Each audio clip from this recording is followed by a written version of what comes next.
Hello champion, कैसे हैं आप सब। मेंस का एग्ज़ाम नज़दीक है। अभी के पॉइंट ऑफ व्यू से अगर देखें तो काफ़ी नज़दीक है।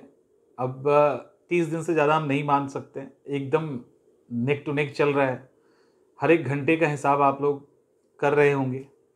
बहुत ही प्रैक्टिकल बात करना चाहते हैं, खास करके उनके लिए, इवन सबके लिए है।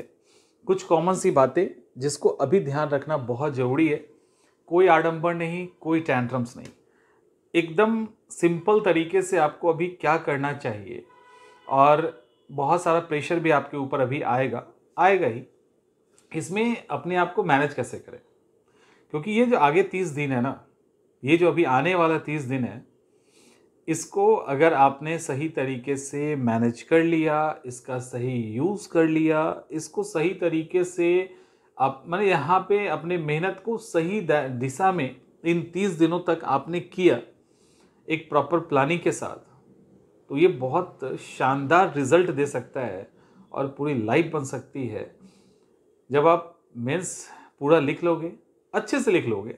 देखो, इंटरव्यू इम्पॉर्टेंट है, इसमें तो कोई दो राय नहीं है, लेकिन मेंस उससे कहीं ज़्यादा इम्पॉर्टेंट है, क्योंकि सारा दारोमदार मेंस के कंधे पे होता है। यहाँ आपके पास ऑप्शंस हैं, आपके पास विकल्प है कि इतने सारे स्कोर में आप इतना अधिक स्कोर कर लो। और इंटरव्यू में तो स्कोर ही इतना रहता है, कितना बढ़ाएंगे। लेकिन मेंस में तो आपके पास है ना, सीधा 20-20, 40, 50-50 कुछ नंबर आप एक्स्ट्रा कर सकते हैं। तो 40, 50, 60, 70, 80 नंबर तक आप एक्स्ट्रा कर सकते हैं। तो अगर इंटरव्यू में थोड़ा कम भी कर दे, तब भी आपको जो चाहिए वो आपको मिल जाएगा और कोई नहीं रोक सकता। इसलिए मेंस का एक इम्पॉर्टेंस है। अब सवाल है कि आप जिस मेंस की तैयारी कर रहे हैं, इसमें क्या क्या हुआ ये सबको पता है, और अभी भी क्या क्या चल रहा है ये भी पता है। आप यकीन नहीं करेंगे, अभी भी ऐसे बहुत सारे स्टूडेंट हैं सिर्फ इसी इंतज़ार में हैं कि एग्ज़ाम का डेट बढ़ जाए, इसी इंतज़ार में है कि मेंस किसी तरह से टल जाए। देखिए, जो री एग्ज़ाम का सिनेरियो अपने हिसाब से चल रहा है वो चल रहा है। आयोग अपने हिसाब से रेडी है। हाई कोर्ट का क्या डिसीजन आता है अभी तक हमें नहीं पता। हमें ये पता है अकॉर्डिंग टू नोटिफिकेशन या अकॉर्डिंग टू कैलेंडर कि आपका एग्ज़ाम 25 अप्रैल को हो रहा है, आपको उसी के अकॉर्डिंग तैयारी करनी चाहिए। हम ये एक मिनट के लिए मान भी लेते हैं कि एग्ज़ाम डेट बढ़ गया, 15 दिन बढ़ गया, 1 महीना बढ़ गया, 2 महीने बढ़ गए, हम ये मान लेते हैं।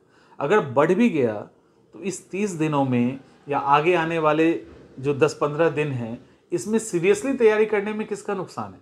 तो ये सारी चीज़ों को साइड कर दीजिए। अब रहा सवाल कि क्या करें। देखो, यहाँ पे दो तरह के स्टूडेंट हैं। एक जो बिल्कुल फ्रेशर है, हर साल होते हैं। एक जिन्होंने ऑलरेडी मेंस दे रखा है, वो भी हर साल होते हैं। लेकिन इस साल का एग्ज़ाम इतना उलझ गया, ये किसी साल नहीं होता था, सामान्यतः ये नहीं होता है। तो जब भी ये प्रीलिम्स देते हैं या रिजल्ट आता है, एक प्रॉपर टाइम होता है, कूल माइंड सेट के साथ हम इस एग्ज़ाम को दे रहे होते हैं। ये मौका आपको बीपीएससी 70 के लिए नहीं मिला है। लेकिन और डिस्टर्ब सब हुए हैं। अगर पहले किसी ने भी अगर मेंस दिया है वो भी, जिन्होंने नहीं दिया है वो भी, डिस्टर्ब सब हुए हैं। तो लगभग इक्वल फील्ड पे सब खेल रहे हैं। अंतर बस एक्सपीरियंस का है, या किसी ने पहले दे रखा है तो उसका अनुभव उनको, उसका फ़ायदा तो मिलना ही मिलना है। अब सवाल ये उठता है कि हर साल जो क्वालिफाई ऑलरेडी पहले मेंस जो दे चुके हैं वो भी क्वालिफाई करते हैं, और जिनका पहला मेंस होता है वो भी क्वालिफाई करते हैं। ऐसा तो है नहीं कि पहली बार अगर आप मेंस दे रहे हैं तो क्वालिफाई नहीं करेंगे, या अगर क्वालिफाई करेंगे तो ऐसा करने वाले आप इकलौते हैं। तो हर साल होता है तो इस साल क्यों नहीं। देखो, अपकमिंग जो 30 डेज है, इसमें आपको कुछ चीज़ों पर ध्यान रखना ज़रूरी है। देखिए, जैसे मैं क्लास लेता हूँ, तो जब क्लास लेते हैं, बच्चों से पूछते हैं तो बड़ा अच्छे से फैक्ट बता देंगे, कॉन्सेप्ट बता देंगे, सब कुछ समझा देंगे। लेकिन जब उनकी मर्जी के आंसर उनको लिखने के लिए कहा जाता है तो छूट जाता है।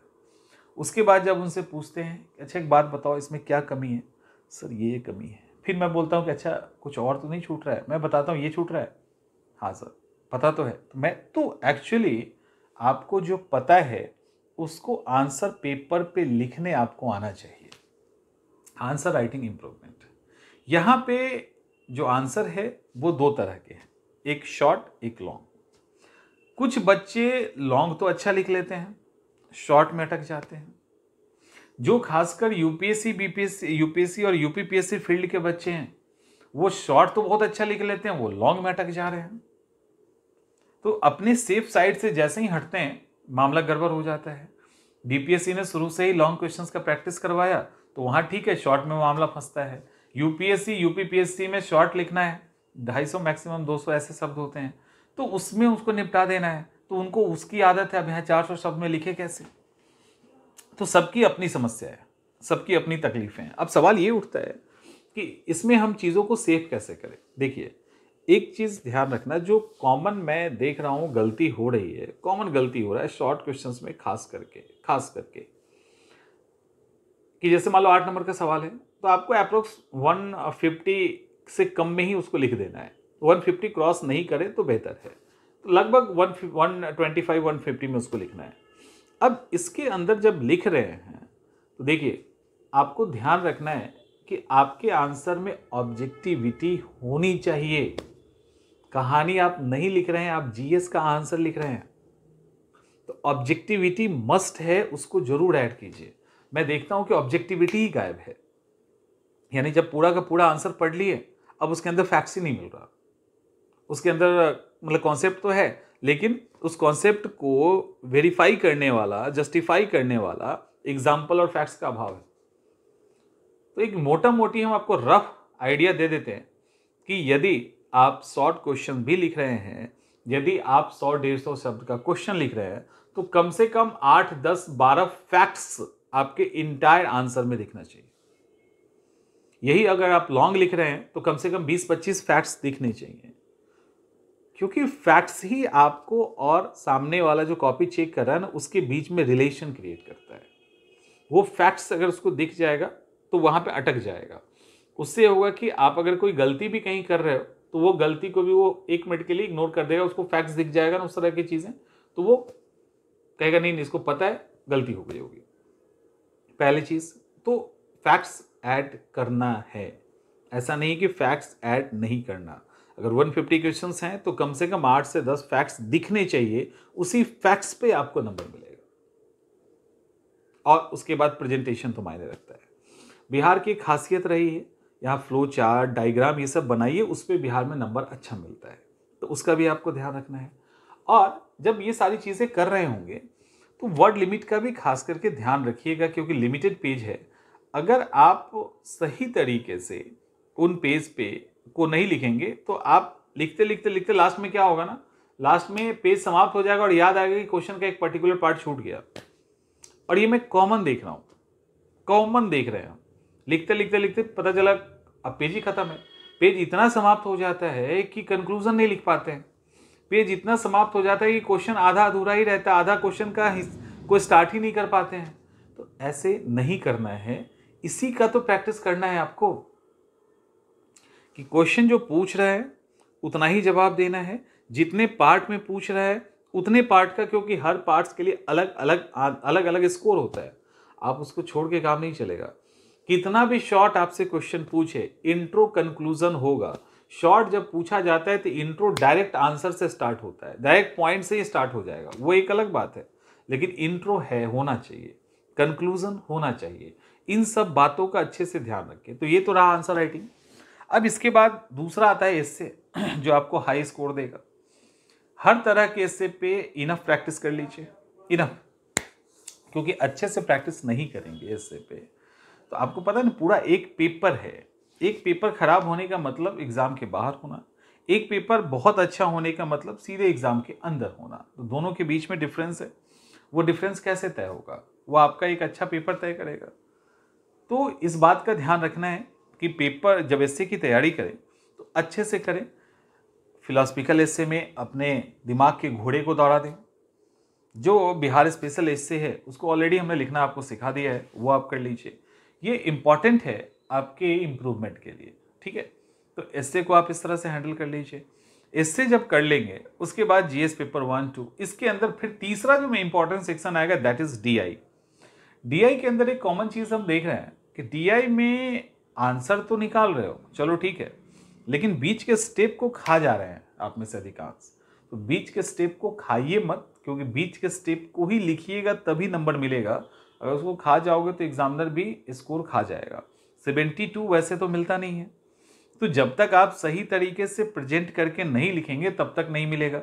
तो उस तरह से उसको प्रेजेंट कीजिए। इन 3 चीज़ पे अगर आपने काम कर लिया तो आपका काम हो जाएगा। बहुत ज़्यादा आंसर राइटिंग करना है ऐसा नहीं है।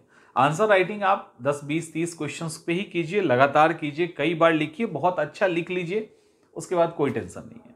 तो वो भी आपको ध्यान रखना है कि बहुत अधिक आंसर राइटिंग नहीं करना है। इसके बाद रहा सवाल जीएस पेपर।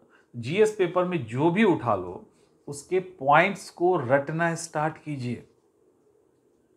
पहले फेज में जो आप कंफर्ट हैं उसको खत्म कीजिए, दूसरे फेज में जहां कंफर्ट नहीं है उसको खत्म कीजिए, तीसरे फेज में सबको एक साथ पढ़िए। अभी समय है, जितनी भी तैयारी आप कर रहे हैं उसमें 50% आपको रिवीजन करना है, तो वो रिवीजन कीजिए। मस्ट है रिवीजन करना, मतलब आप रिवाइज करेंगे तभी आप निकलेंगे। और फैक्ट्स को लाउड, तेज आवाज में बोलकर याद कीजिए। लाउड में अगर आवाज में आप बोलेंगे ना तो वो फैक्ट्स आपका अपना हो जाएगा और समझिए जीवन भर आपका रहेगा। तो ये सारी वो चीज़ें हैं जिस पे आपको ध्यान देने की ज़रूरत है, और मतलब अच्छे से ध्यान देने की ज़रूरत है। आप ये सोचेंगे कि बिना इसके काम चल जाएगा तो बड़ा मुश्किल है। और अपकमिंग जो 30 डेज़ है इसमें मत ये सोचिए कि किसी ने पहले से तैयारी की है, हमारी तैयारी कमज़ोर है, या हम नए हैं, हमने लेट से स्टार्ट किया। जो किया सो किया, अभी क्या कर सकते हैं उस पर बात कीजिए। और अभी भी अगर आपके अंदर हिम्मत है, सही प्लानिंग है, सही तरीके हैं, तो संभावना समाप्त नहीं हुई है। इस संभावना को वास्तविकता में बदला जा सकता है। तो उम्मीद करते हैं चीज़ें समझ में आ गई होंगी। अच्छे से तैयारी कीजिए, पूरे हिम्मत के साथ तैयारी कीजिए। कोई नहीं रोक सकता, कोई नहीं रोक सकता है यदि आपने इस 30 दिन को अच्छा कर लिया तो। उम्मीद करते हैं चीज़ें समझ में आ गई होंगी। अच्छे से करो। और मेजर आपका आंसर राइटिंग, एसे और डीआई इसका खेल है। बाकी को आप मैनेज कर लोगे, मुझे पता है। इन 3 चीज़ को सही से मैनेज कर लिए तो स्कोर, मतलब आपके सिलेक्शन में कोई रोक ही नहीं सकता आपको। आप पहला अटेम्प्ट है, इसी में आप फोड़ देंगे। मिलते हैं हम लोग नेक्स्ट सेशन में।